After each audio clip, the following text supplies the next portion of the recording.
In the early 7th century BCE, the ancient lands of Mesopotamia and Egypt, the two great cradles of civilization, were drawn into a struggle for dominance.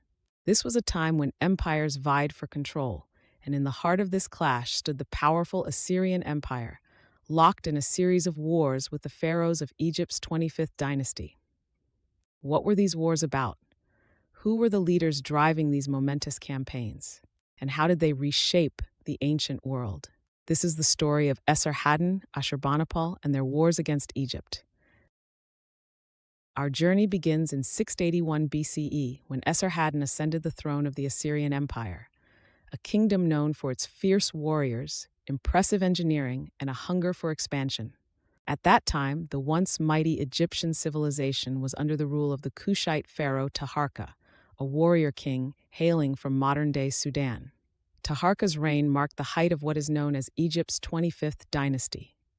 The 25th dynasty, also referred to as the Nubian dynasty, was a formidable power in its own right. It had not only reunited Upper and Lower Egypt, but also extended its influence into the Levant, an area dense with strategic importance. This expansion put Egypt squarely on a collision course with Assyria.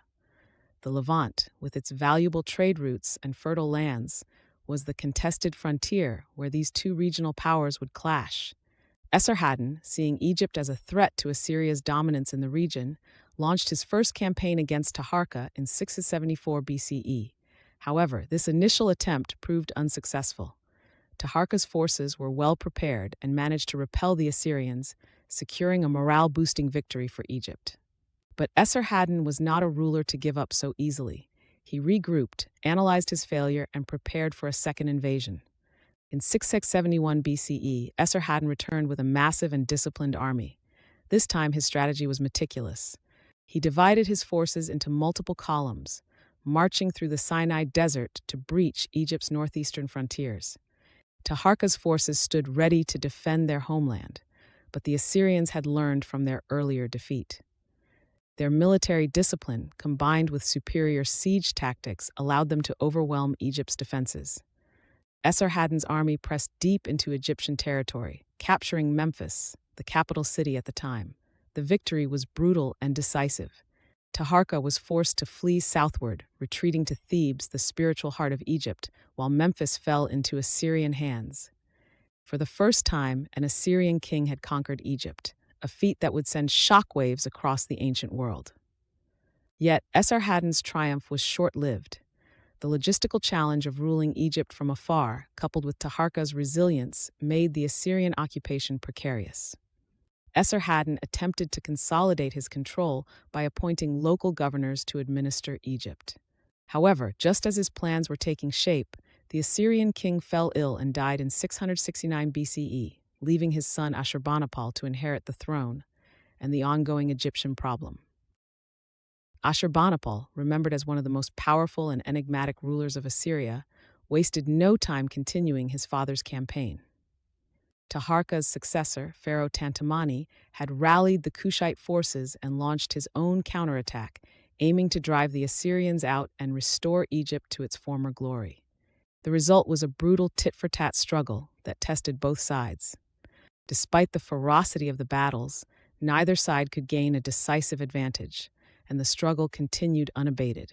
Around 663 BCE, Ashurbanipal personally led his troops into a decisive campaign to crush Kushite resistance once and for all. Thebes, which had long been a symbol of Egyptian power and culture, became the stage for one of the most dramatic events in this war. Assyrian forces stormed the city, looted its treasures, and left it in ruins. This sack of Thebes marked the death knell for the 25th dynasty's rule over Egypt. With Thebes destroyed and Tantamani retreating back to Nubia, the Assyrians installed local rulers loyal to their empire, effectively turning Egypt into a puppet state. One of these rulers, Necho I, was granted power over the Delta region and became the Assyrian vassal king. This marked the beginning of Egypt's 26th dynasty, known as the Site period, which would realign Egyptian politics and culture in the years that followed. The wars between Assyria and Egypt were transformative. For Assyria, they showcased the empire's ability to project power far beyond its traditional borders.